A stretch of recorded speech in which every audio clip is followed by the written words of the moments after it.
Bismillahirrahmanirrahim. Assalamu alaikum dear students. How are you all? Hope you all are fine and doing well. Today we are going to discuss reflex action. आज की class में हम जिस topic को discuss कर रहे हैं वो है रिफ्लेक्स एक्शन. रिफ्लेक्स एक्शन होता क्या है? सबसे पहले हम एक एग्जाम्पल को कोट करेंगे, उससे हम रिफ्लेक्स एक्शन को समझने की कोशिश करेंगे. उसके बाद हम इसकी डिटेल में जाएंगे. फर्स्ट ऑफ ऑल, जैसे कि लास्ट क्लास में मैं जब से हमने सेंट्रल नर्वस सिस्टम जो है स्टार्ट किया है, मैं आपको अक्सर एक एग्जांपल देती हूँ. जैसा कि आप किसी हॉट ऑब्जेक्ट को टच करो, जैसे हॉट मग ऑफ टी, ठीक है जी, आप जैसे ही टच करोगे आप फ़ौरन से अपना हाथ जो है वो पीछे ले जाते हैं. ये किस वजह से लेके जाते हैं, ये क्यों होता है, कौन से वो रिसेप्टर्स हैं जो ये मैसेज रिसीव करते हैं, कौन जो है वो इस मैसेज को आपके ब्रेन तक लेके जाता है और वापस जो है मैसेज आपकी बॉडी तक आता है. ये सारा का सारा जो निज़ाम है, ये जो सिस्टम है जिसमें हम अपना हाथ फौरी तौर पे हटा लेते हैं, इसको हम रिफ्लेक्स एक्शन कहते हैं. ठीक है जी, ये सादा अल्फाज में मैं आपको रिफ्लेक्स एक्शन समझा रही हूँ कि एक्चुअली होता क्या है. वो अमल जिसमें हमारी इनवॉलंटरी जो है वो जो हमारे कंट्रोल में नहीं होती, वो वाली मूवमेंट होती है, वो वाला एक्शन होता है, उसको हम कहते हैं रिफ्लेक्स एक्शन. अब जाते हैं इसकी डिटेल में. When central nervous system send message to the muscles and glands, two type of actions occur. ठीक है जी, जब आपका सेंट्रल नर्वस सिस्टम जो होता है आपके मसल्स और ग्लैंड्स को मैसेज सेंड करता है, then two type of actions occur. The first one is voluntary action and the second one is involuntary actions.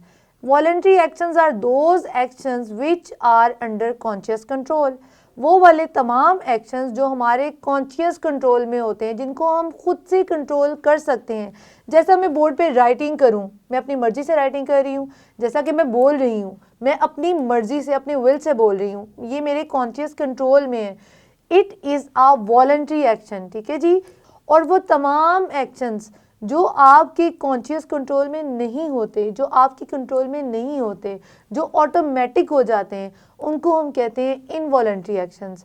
जो वॉलंटरी एक्शन है इनको कौन कंट्रोल करता है? The higher centre of the brain control the conscious control.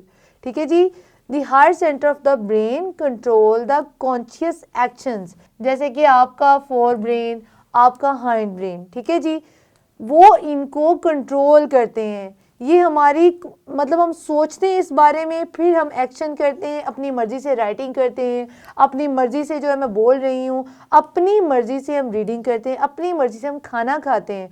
ठीक है, ये सारे के सारे क्या हैं? ये वॉलंटरी एक्शंस होते हैं. When nerve impulse are not pass to the higher centre of the brain, जब जो नर्व इम्पल्स जनरेट होती है, जैसे आपने हॉट मग को टच किया था तो एक नर्व इम्पल्स जनरेट हुई थी, मतलब कि आपकी जो सेंसरी न्यूरॉन थे, उन्होंने रिसेप्टर ने ये कहा था कि आपने टच कर दिया हॉट मग को, ये मैसेज रिसीव किया आपके रिसेप्टर्स ने, तो वहाँ पे एक नर्व इम्पल्स जनरेट हो गई. ठीक है, अब नर्व इम्पल्स जब वो हायर सेंटर ऑफ ब्रेन तक नहीं जाती तो क्या होता है?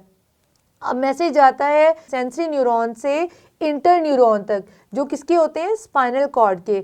और स्पाइनल कॉर्ड जो है वो मोटर न्यूरॉन को भेजता है मैसेज लेके, ताकि एक क्विक एक्शन जो है उसको शो किया जा सके. जैसे कि यहाँ पे मैंने शो किया हुआ है, हॉट मग है, आपका जो हैंड है वो इसको टच कर रहा है. ठीक है, मैसेज गया सेंट्रल नर्वस सिस्टम में वाया ये कौन सा है? सेंसरी न्यूरॉन मैसेज लेके जा रहा है. ठीक है जी, मैसेज जाता है इंटर न्यूरॉन तक, यहाँ पे इंटर न्यूरॉन्स होते हैं. ठीक है, इंटर न्यूरॉन उस इंफॉर्मेशन को प्रोसेस करते हैं और मोटर न्यूरॉन को मैसेज देके भेजते हैं कि हाथ को हटा लो. ठीक है, जैसे आपको शो हो रहा है और यहाँ पे मसल जो है ये कॉन्ट्रैक्ट कर गया और आपका हाथ पीछे हो गया. ठीक है जी, तो ये सारा का सारा प्रोसेस होता है और ये सारा जो मैसेज है ये आपके higher centre of the brain इसको कंट्रोल नहीं कर रहे. ठीक है, व्हेन ये मैं बात कर रही हूँ, अब इस बात को समझने की कोशिश करनी है आपने. When the nerve impulse are not pass through the higher centre of the brain, जब नर्व इम्पल्स जो है वो higher centre of the brain तक नहीं जाती तो किस तरह के रिस्पॉन्सेज होते हैं? Those responses occurs which are not under conscious control. तो इस तरह के रिस्पॉन्स होते हैं जो हमारे कॉन्शियस कंट्रोल में नहीं होते. जैसा कि हॉट मग को टच करना और हाथ का पीछे हटा लेना हमारे कॉन्शियस कंट्रोल में नहीं था, हम फौरी तौर पे सोचे बिना हाथ पीछे कर लेते हैं. ठीक है, तो कुछ इंटर न्यूरॉन्स इस दौरान जो है हमारे ब्रेन तक भी मैसेज लेके जाते हैं. वो हमारे ब्रेन में जो मेमोरी होती है वो ये डिफाइन करती है कि मग जो था वो हॉट था, इसलिए जो है हमने हाथ पीछे किया है. ठीक है, लेकिन जो रिस्पॉन्स था वो हमारे स्पाइनल कॉर्ड ने ही शो किया है. ठीक है, such actions are called involuntary actions, ठीक है, ये हमारे कॉन्शियस कंट्रोल में नहीं होते। Now what is reflex arc? एक प्रॉपर पाथवे है, इसको हम कहते हैं रिफ्लेक्स आर्क।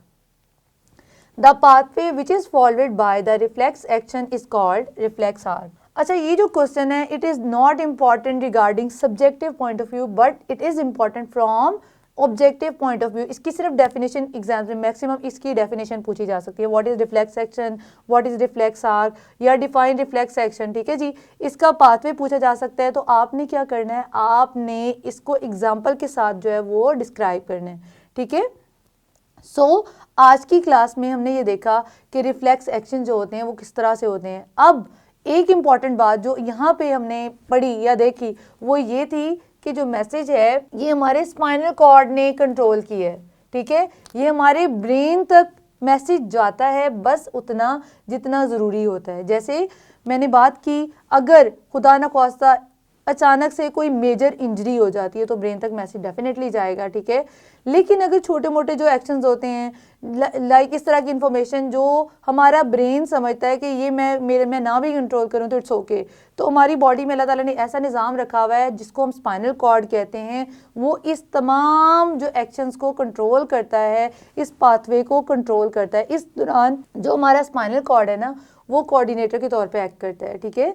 तो जो हमारा ब्रेन है वो जस्ट इतना रोल प्ले करता है कि वहाँ पे मेमोरी स्टोर होती है, तो हमें जो है वो पेन का या टेम्परेचर का पता चल जाता है। जब हमने हॉट मग को टच किया था तो क्या हुआ, हमारी स्किन में जो टेम्परेचर और पेन रिसेप्टर्स थे वो एक्टिवेट हो गए, ठीक है। When you touch the hot mug तो कौन से, टेम्परेचर एंड पेन रिसेप्टर्स, ठीक है जी, वो एक्टिवेट हो जाते हैं।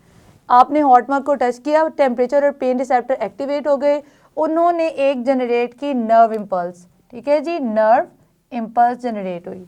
मैसेज जा रहा है via sensory neuron. Sensory neuron कहाँ पे मैसेज जा रहा है, मैसेज जा रहा है इंटर न्यूरॉन तक जो कि स्पाइनल कॉर्ड के हैं। इंटर न्यूरॉन वो कहाँ पे है, स्पाइनल कॉर्ड में, ठीक है जी। सो जो इंटर न्यूरॉन्स हैं ये मैसेज भेजते हैं मोटर न्यूरॉन को, और मोटर न्यूरॉन जो है वो इफेक्टर्स तक मैसेज लेके जाता है। अब ये इफेक्टर्स कौन हैं, ये हमारे मसल्स हैं। इफेक्टर्स क्या करते हैं, हाथ पीछे हो गया, मसल कॉन्ट्रैक्ट कर रहा है तो हमारा हाथ, यहाँ के मसल जो कॉन्ट्रैक्ट करेंगे तो हमारा हाथ पीछे हो जाता है। ये सारा का सारा जो पाथवे इसको हम कहते हैं reflex action. So I hope इस टॉपिक को आपने अच्छी तरह से ऑब्जॉर्व कर लिया होगा। आज की क्लास में हमने देखा रिफ्लेक्स एक्शन क्या होता है, किस तरह से जनरेट होता है, रिफ्लेक्स जो एक्शंस होते हैं उनकी टाइप्स क्या होती हैं, वॉलंटरी एक्शंस क्या होते हैं, इनवॉलंटरी एक्शंस क्या होते हैं, and the other important question is differentiate between voluntary and involuntary actions. ये आपको एग्जाम में आ सकता है और ये अक्सर आता भी है, ठीक है। तो आपने इनको बहुत अच्छे तरीके से इनके मिडल में एक लाइन जो है लगा के एक साइड पे वॉलंटरी एक्शन को लिखें, एक साइड पे इनवॉलंटरी एक्शन को लिखें, इनकी डेफिनेशन लिखें, और ये इनके जो डिफरेंसेस हैं कि ये हमारे कॉन्शियस कंट्रोल में है, ये हमारे कॉन्शियस कंट्रोल में नहीं है, इनको हमारे जो higher centre of the brain control करते हैं, इनको कंट्रोल नहीं करते। लाइक इस तरह से आप इनके पॉइंट्स बना के लिख सकते हैं तो आपको पूरे 2 मार्क्स मिल जाएंगे। इसमें जो रिफ्लेक्स आर्क और रिफ्लेक्स एक्शन की डेफिनेशन भी पूछी जा सकती है। आई होप आज का लेसन आपको समझ आया होगा। मजीद अंडरस्टैंडिंग के लिए अपनी बुक से रीडिंग कीजिए। मैं मिलूंगी अपनी नेक्स्ट क्लास में एक नए लेसन के साथ, तब तक के लिए अल्लाह हाफिज़।